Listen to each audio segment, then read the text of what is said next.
Hi everyone, welcome to my YouTube channel. I am Tiamo Mahape, and today guys I'll be discussing habits that kept me broke for some time. So in my top 5 I had highlighted that I had a poor relationship with money, and Storisa seems right made me aware, you know what, at any point I might also be like her and have to move in one of, I don't know whose bedroom I was going to move to, but definitely not my mother-in-law's bedroom. And I started following Nicolette Mashile to learn from her in regards to finances. So in my case, I had noticed and have realized that even people who were earning less than me were actually progressing financially, like progressing in terms of accruing material things better than me and whatever. And I'm not saying this in a bad way, but that also made me aware, you know what, something is not right. I'm not taking care of my money, because I could not even point out what I'm doing with my money. I could not point out what I had purchased, if I've purchased anything of value with my money. So I had nothing that I could point out and say, oh, I managed to do 1, 2, 3, 4, 5 with my money, and I was forever broke. I was forever on a minus in my account before the month even ended. So these are some of the things that kept me broke, and ways that I mitigated to get out of that rut. So see to it that you do not find yourself in such an incident. Number one, guys, I had several clothing accounts. In specific, I had one that I owed 50,000 in J for clothes. I don't know why. I was not even earning that much. So I had clothing accounts for my boys, but as well as for me. I think I had also bought a phone with the account, yeah, from Edgar's. Anyway, I mean, kids grow up, and not only that, you'd find that winter clothes for this year, next winter they don't fit them.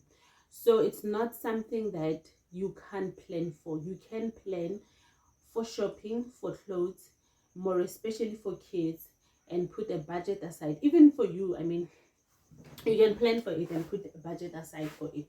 So but I never did that. I will just stand up and go to the shop and buy on credit, not even plan how much I was going to spend, as long as, you know, the credit allows, it allows.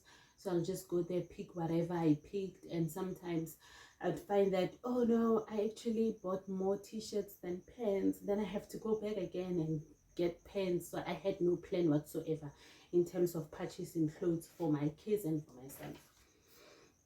Another issue that I had so many unnecessary policies. So you'd find that maybe I'm at work and one of the insurers or policy people, they call me and say, hey, we have this on special, whatever cover, it's on special now, it's going for this much. And without thinking much about it, I would literally say yes and sign up for something that I did not give much thought on. Yeah?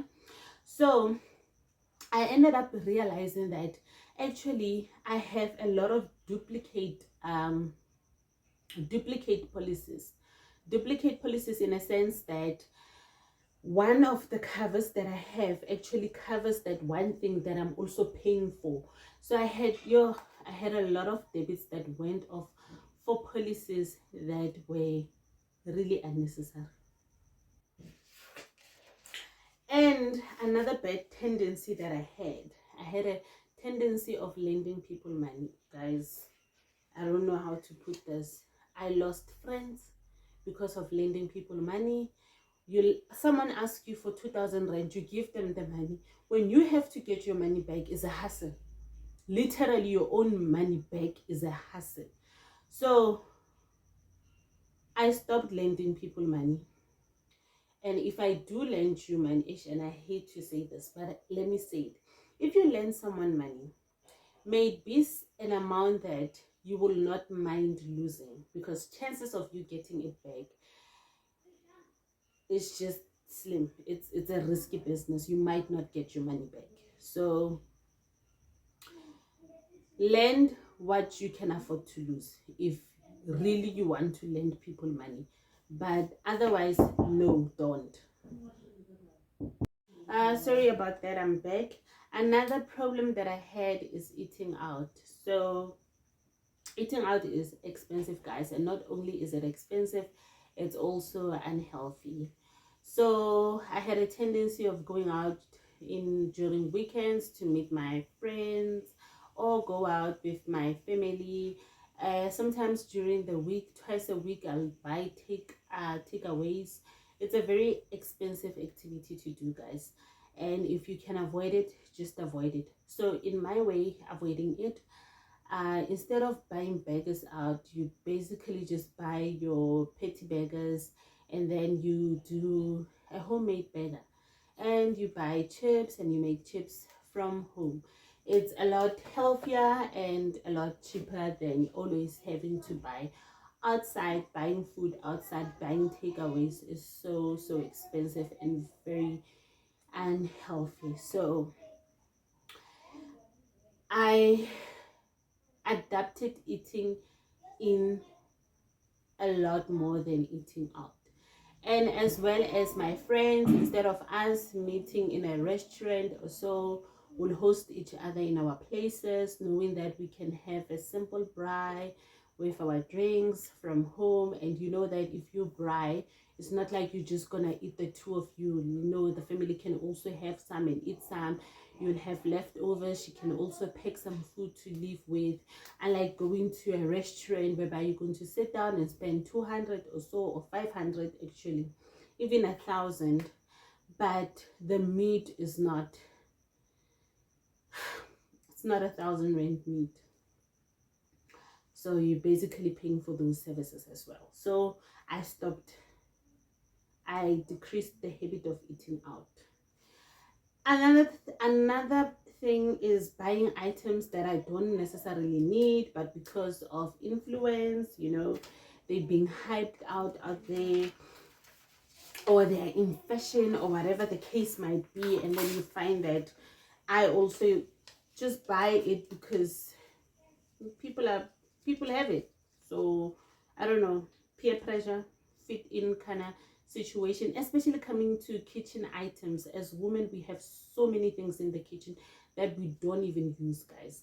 So basically they advertise something, influencers show you something, and you're like, oh yeah, it's so convenient, oh my word, and they tell you how convenient they tell you how convenient it is to have that, and you somehow also feel the pressure of, no, you should have it, you know, it looks nice in the kitchen, or for whatever reason, but you don't really need it. So even that. And another culture that I developed in my household is of going out, guys. There's nothing wrong with that, like vacation wise, um going out for vacations as a family. It's a beautiful thing to do, for experiences, you know, for memories as a family, getting to do those activities together, see the world together. But I never budgeted for it. So basically a month will start, and if I feel like, no man, this month I should go somewhere, take whatever money I had, get it on credit, and boom, we go somewhere. So it's wise to budget for such outings, so that you can also get to do as many activities, because you have the money for those activities, you've budgeted for those activities. Because I remember we once went to some vacation, and when we got there, we literally could not do anything because we could not afford the activities there. So we just, kids will ask, hey mama, let's do this. Ask, how much is it? 500 per person. We can't afford it now. Like, oh no, we'll do it next time. Was there next time? So such activities, you need to budget, put money aside for it. And another thing, if you plan for a family vacation in a year, you can actually look at off-peak hours. January is a nice time to actually go out as a family, vacation wise. You're also preparing for the year, you know, unwinding for the year. As I was saying, guys, January is a nice time to go out. Um, you kickstart your year fresh, and it's an off-peak time, so prices go down compared to December. And not only that, a lot of people are not traveling and going on vacations, so when you go to a place, you get to experience the place to its fullest without being without the area or wherever you guys are sleeping, without it being too crowded. And you'd find that some activities you don't get to do because there's a lot of people queuing to do those activities, and then you tap out of them. So January, when there isn't much movement and people are basically counting their last coins, because it's one of those hectic months that people don't really plan for.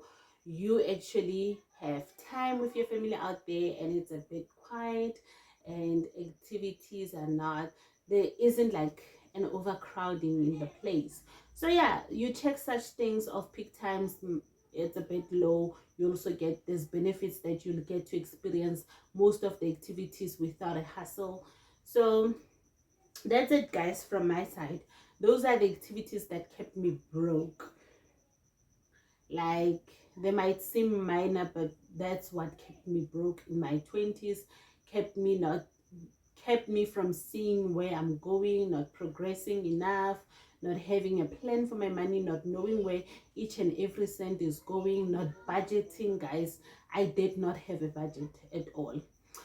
So yeah, now I have a constructive budget. I know how much I spend on petrol. I know where my money is going, each and every cent where it's going. I give myself pocket money. I have money that I save aside. So such things are very important. I plan each and every time. If I sit down and I say I'm going to buy clothes, I budget for that activity and say, you know what, I'm going to buy winter clothes or summer clothes, and I'm planning to spend 5,000 or 3 point whatever, and this is for the boys, this is what I'm looking to buy. And I go in the shop with a clear mind, knowing what I'm going to get. Grocery lists, they're very important. When you go there, you won't necessarily just pick things that you don't need, and you get home, you find that you've missed what you really need. So you want to have a good life, we need money always. And unfortunately, with money, you need to plan for it, take care of it, and it will take care of you. You take care of your money will take care of you. That's it from my side, Temo Mahape. And thank you to my subbies that have been with me. To my new subscribers, welcome to the crew. And this is the kind of content you will get from me. And if you like this, also please don't forget to like, share down below in the comment section some of the habits to avoid, so we can grow each other, and in the process we can grow rich, guys. Thank you for watching, and enjoy the rest of your day.